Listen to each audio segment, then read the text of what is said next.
Oi, professor Luiz Bonfim. Nós vamos trabalhar hoje sobre a colonização na América Portuguesa. Por que portuguesa? Porque quando foi descoberto o Novo Mundo, ou seja, o continente americano, que é dividido em três, América do Norte, América Central e América do Sul, ela foi dividida para dois países europeus, Espanha e Portugal. A Espanha adentrou primeiro, 1492, com Colombo, ali na América Central. Os portugueses vieram 8 anos depois, chegando a Porto Seguro, na Bahia. Bahia de Todos os Santos, que teve esse nome dado porque caiu no dia 2 de novembro. Bahia de Todos os Santos, né? Que foi inaugurada. Então, é uma questão de que já existia esse continente. Nós tínhamos civilizações até mais civilizadas do que a própria Europa, de que certos países da Europa, orientais, principalmente, que nós tínhamos uma civilização aqui na nossa América, os astecas, os maias e os incas. Mas vamos falar sobre a colonização da América Portuguesa. A América Portuguesa se estendeu na parte leste, né, do continente, e a parte oeste ficou toda com a Espanha. Os portugueses, quando chegaram aqui na terra Brasília, que eles avistaram, né, os nativos, e eles iam para as Índias, de acordo com o que está escrito na carta de Pero Vaz de Caminho, né? Que eles iam para as Índias e erraram o caminho e vieram aportar aqui na Nova Terra. Mas isto é só questão de interpretação. A América, ela teve todo esse contexto, né, baseado, né, a civilização da América Portuguesa enquadra-se na perspectiva da política mercantilista, né, e da etapa do capitalismo, surgimento do capitalismo na Europa, surgindo já pertinho, querendo fazer com que o comércio, todo o mercado se estendesse para ter riquezas, né? E esse capitalismo comercial, olha, nós estamos falando do capitalismo ainda comercial. O capitalismo industrial e bancário, né, das etapas, já vai surgir já no século, final do século XVIII para o século XIX. E essa perspectiva aqui, da política mercantilista na etapa do capitalismo comercial, ela se expande, né, por toda a Europa. E os dois maiores provedores de boas embarcações, que era Espanha e Portugal, eles começaram a fazer as navegações por terras do oceano, por uma questão de quê? Todo mundo está lembrado? Foi cerrado o caminho pelo mar Mediterrâneo. Quem quisesse ir para as Índias tinha que vir pela costa, todinha do Pacífico, ali a costa da África, passar pelo cabo lá na África do Sul e adentrar em prol do Oriente Médio. E essa questão foi que facilitou mais para chegar nas Américas, porque eles já estavam todo com a rota costeira, e eles já facilitavam mais, mas eles não tinham ainda instrumentos perspicazes e instrumentos fortes, né, que desse a certeza daquele prumo, daquele rumo. E assim vai continuando, né, a sua intervenção na economia, a economia da qual o Estado faz a sua intervenção. O mercantilismo é a política econômica, na qual o Estado faz a sua intervenção na economia, né, gente? Então, nós temos aí esse surgimento desse novo comércio esse que vai enriquecer várias pessoas. E no meio dessas pessoas vão chegar uma classe que não existia, que são chamados de os barões, né? E essa classe que vai chegar com o nome de barão, eles compraram esse título porque eles não eram nobres, tinham dinheiros, mas não tinha sangue azul da nobreza, da realeza. Então eles começaram a comprar esse título de barão e essa classe surgiu, né? Acreditavam que a riqueza de um país era marcado pelo aumento de metais preciosos. Era o que tinha naquela época. Nós ficamos com esse intuito aí de ter mercado precioso até o fim da Segunda Guerra Mundial, quando nós passamos a deixar o lastro de ouro para passar a usar o lastro de dólar americano. Isto é outro projeto. Então acredita-se que a riqueza, né, de um país era... E aqui eles, quando chegaram no Brasil, os portugueses, eles não conseguiram de imediato encontrar ouro, os metais que eles tantos esperavam. E eles passaram a explorar o quê? Primeiro vem o ciclo do pau-brasil, depois o ciclo do grande comércio com o resto do mundo, cana-de-açúcar. E assim vai surgindo a América Portuguesa. Nasce aí os grandes barões do açúcar, né? E essas pessoas, vinda com a tecnologia holandesa, trabalhando aqui no Nordeste, principalmente na capital pernambucana e na capital baiana. No estado de Pernambuco, capitania, e no estado, capitania da Bahia.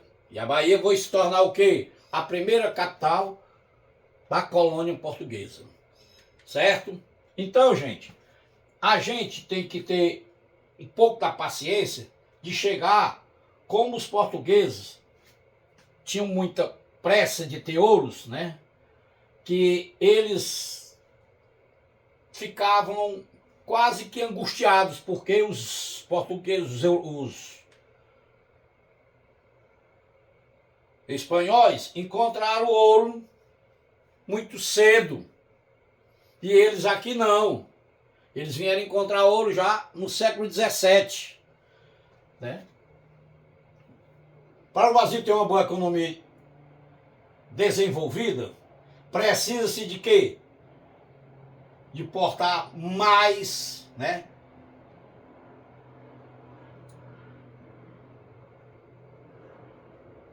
E importar menos.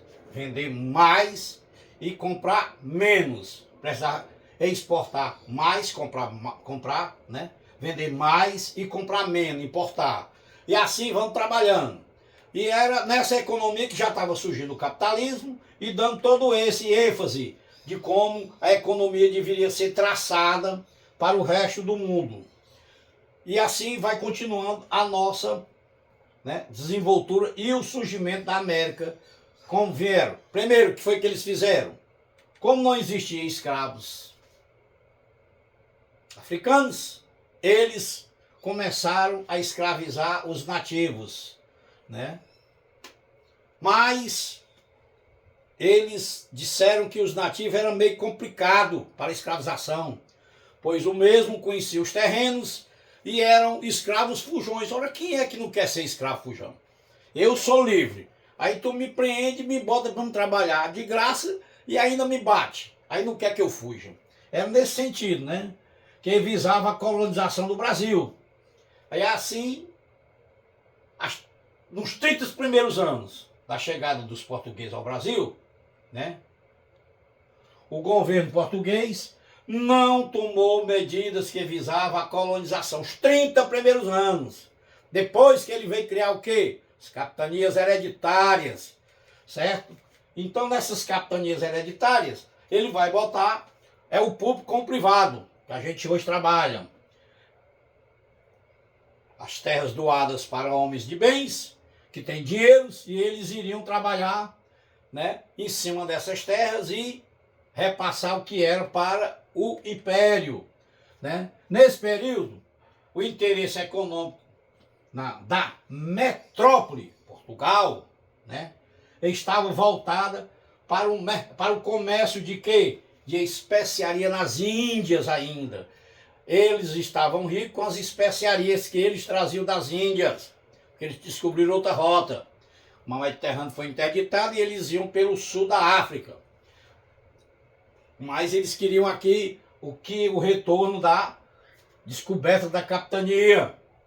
E assim, os portugueses trabalhando lentamente, mas lentamente mesmo. Porque se você vê, já na Espanha foi bem mais rápido o surgimento do ouro, pela questão de ter umas civilizações mais avançadas.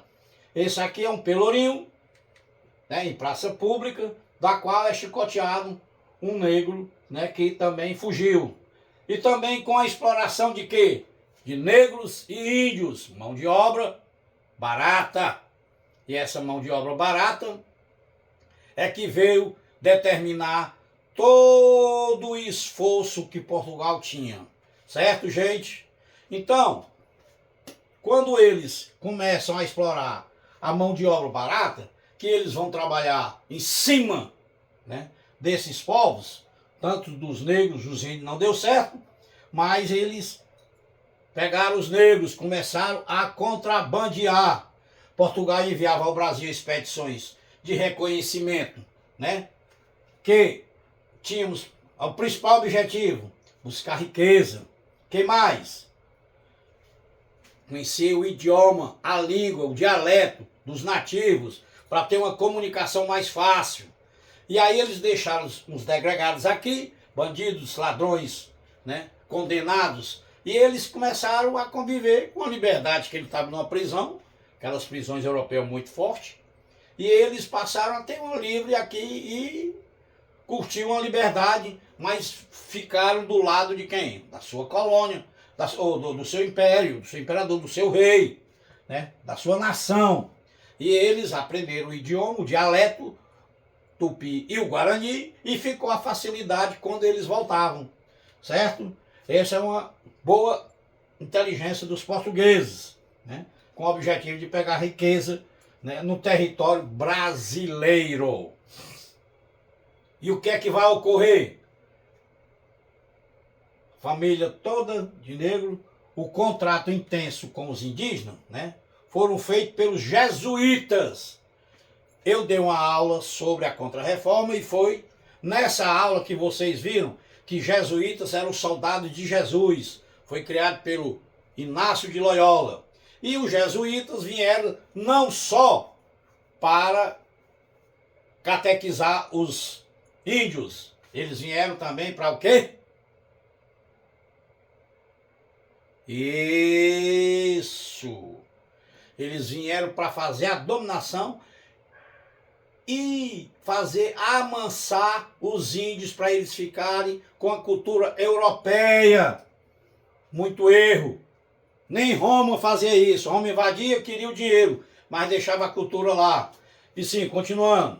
Então, o contrato intenso com os indígenas foram feitos pelos jesuítas, né? E assim esses erros aí foram cometidos e vão se intensificando. E os jesuítas depois passam a defender os próprios índios, que eles estavam vendo, né, o que ocorria muito intenso. Pancadaria, né? Com a tomada portuguesa, os indígenas tentaram, né, reagir invadindo suas fazendas e povoados. Os portugueses montavam uma fazenda e os índios estão no meu terreno, está no meu terreiro. Começaram a invadir e começou os conflitos, né? A influência indígena na sociedade brasileira, né, é uma pirâmide até de palavras. É uma grande curiosidade do enriquecimento da língua portuguesa com o idioma antigo. O idioma antigo não, o idioma indígena, né? E passando de geração em geração. Em algumas regiões, a presença desses povos são numericamente significativos, onde a tradição ainda é cultivada, principalmente na região da Amazônia. Muito índio nativo, tem índios ainda, gente, que não teve nem contato. A língua portuguesa está repleta de palavras da origem tupi e da origem guarani. O tupi sempre falo porque é um idioma maior. O guarani é como se fosse o português, e o espanhol, um mais ou menos entendendo o outro, Tupi e o Guarani, certo? Até mesmo com nomes de vários estados, cidades, como Pernambuco, Piauí, Sergipe, Paraná, tudo nome indígena. E assim, gente, fortaleceu e nos deu todo esse contexto. E a nossa grande, né, invasão que nós temos dos territórios passando o Tratado de Tordesilhas, né? Aí a nossa colonização na América se tornou maior ainda, certo? E aí nós vamos trabalhando e retirando todo esse contexto de que a colonização na América portuguesa, ela teve um princípio, certo? A colonização na América Portuguesa, ela teve um princípio, pegar o que? Ouro. Mas não, nós tivemos 3 ciclos. Para o Brasil, cana-de-açúcar e os metais preciosos. E os metais preciosos, gente, principalmente, foram encontrados no estado que faz parte ali da região sudeste. Ela fica no centro-sul, chama-se estado das Minas Gerais, por isso que tem esse nome, Minas Gerais, que a quantidade de ouro, de prata e de diamante foi encontrado nessa região, principalmente no crescimento quando as minas foram descobertas, o Ceará, até isso o Ceará participou, que ele enviava o quê? A carne de sol para quem trabalhava nas minas, carne seca, né? Que a gente tinha a facilidade de fazer. E essa carne era duradoura, por isso que ela trabalhava, vendia para os mineiros, né, que trabalhavam nas Minas Gerais. E depois nós perdemos essa carne, um cearense foi para o Rio Grande do Sul, e lá, como não tinha sol, a carne ficou molhada, ele chamou carne encharcada ou charqueada. E ali ele subia pelos arroios para ir deixar nas Minas Gerais. E a nossa história da colonização americana, portuguesa, América Portuguesa, esse ciclo de riqueza se deu a partir, né, do descobrimento das famosas pedras preciosas, ouro, prata, diamante e outros minérios a mais. E Portugal satisfeitamente ficou e ainda teve contrabandos. Existia o Santos do Pauoco, que era contrabandeado de ouro, que ia levado para a Europa. E assim nossa história vai surgindo e de bom agrado. Felicidades!